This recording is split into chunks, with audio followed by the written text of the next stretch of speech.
संताराव आणि बंताराव. संता एका संध्याकाळी बायको, छोटा 3 वर्षाचा मुलगा आणि छोटी 4 वर्षाची मुलगी असा आपल्या पूर्ण कुटुंबाला घेऊन एका पार्टीला गेला. संताने हल्लीच इंग्लिश स्पीकिंगचा कोर्स लावला होता.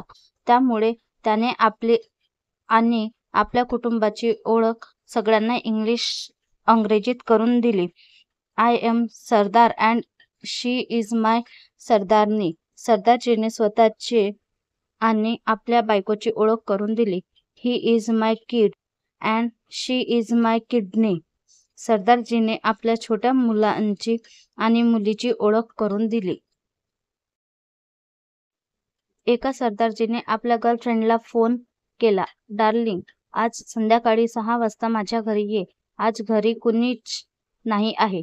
आपल्या बॉयफ्रेंडच्या म्हणण्यानुसार सरदारजीची गर्लफ्रेंड बरोबर संध्याकाळी 6 वाजता सरदारजीच्या घरी पोहोचली आणि 1 तासभर घरात इकडे तिकडे शोधत राहिली, कारण खरंच घरी कुणी नव्हतं. सरदारजी सुद्धा. प्रश्न: जर एक सरदार चंद्रावर गेला तर त्याला काय म्हणाल? उत्तर: प्रॉब्लेम. प्रश्न: जर 10 सरदार चंद्रावर गेले तर त्याला काय म्हणाल? उत्तर: प्रॉब्लेम्स. प्रश्न: आणि जर जगातील सगळे सरदार चंद्रावर गेले तर त्यांना काय म्हणाल? उत्तर: प्रॉब्लेम सॉल्व्ह.